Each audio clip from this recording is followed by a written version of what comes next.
30 years ago tomorrow, Roberta Bondar became the first female Canadian astronaut and the world's first neurologist in space when she flew aboard the Space Shuttle Discovery, blazing a trail for women and inspiring a nation as a true Canadian icon. And she joins us on Morning Live. Good morning.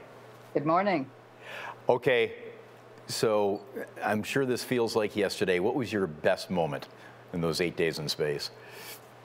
Well, I think without a doubt, the best moment was looking at the Earth from space. I mean, I know it sounds trite, and I've said it before, but it's very hard to share the reality of that three-dimensional view and just seeing the Earth as a planet. Like, it is a planet. It's that wow moment. Now, you were on Discovery. This was just 4 years after shuttle flights resumed after the tragedy of Challenger.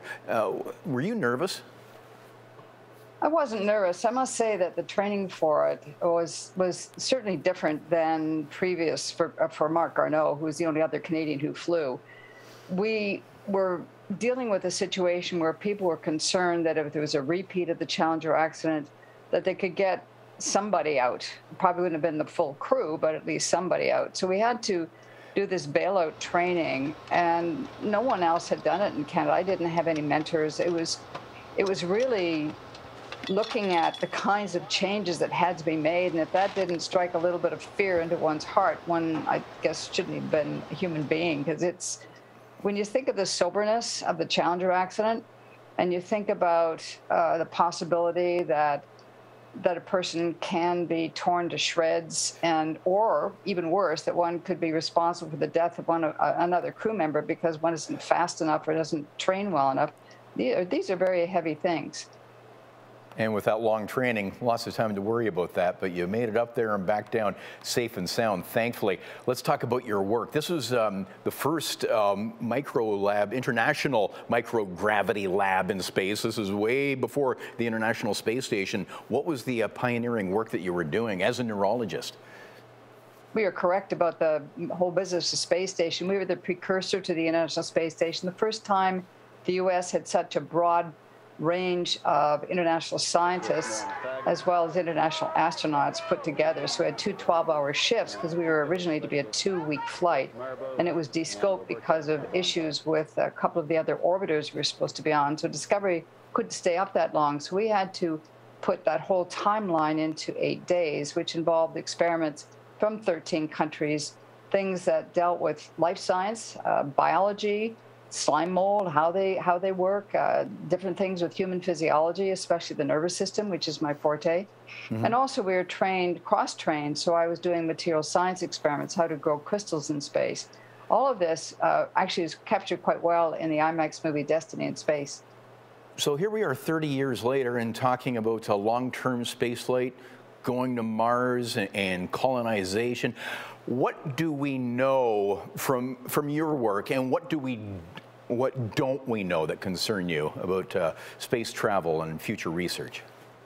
Well, we don't have enough time to talk about what we don't know. But I can tell you that from my particular research work, I was working for about 10 years after my flight as the head of an international research team working with NASA, partnering with NASA, to look at something like 24 missions with cosmonauts and astronauts aboard Mir, for example, and the space shuttle. And what we were trying to look at was how the nervous system gets reset to working in, and quite well, actually, it's working as best it can in a free-floating environment, which is space, and then having to return to our planet with has gravity, and you don't immediately adapt. So people tend to feel lightheaded.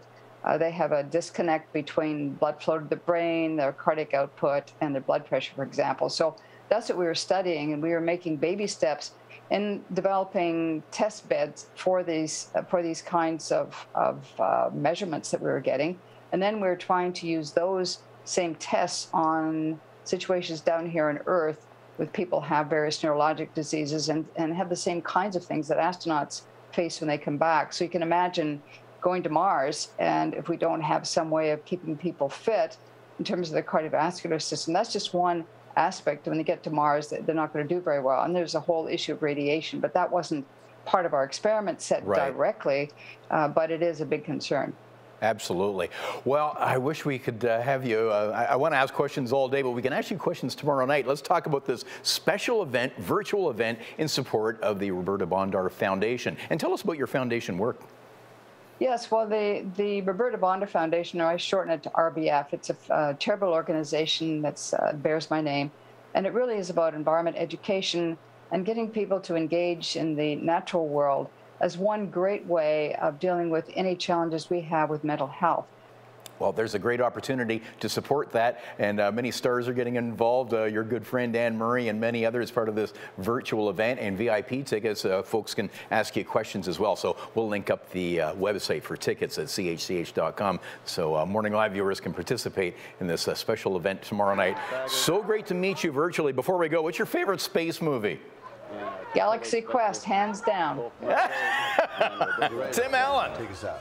Yeah. Why's that? And Alan Rickman. Oh, wow. Oh, he's great in it. Yeah. Okay. We'll rent that after we attend your VIP event tomorrow night and revisit that movie. Thanks for visiting us on Morning Live. Roberta Bondar. Thank you so much for the opportunity.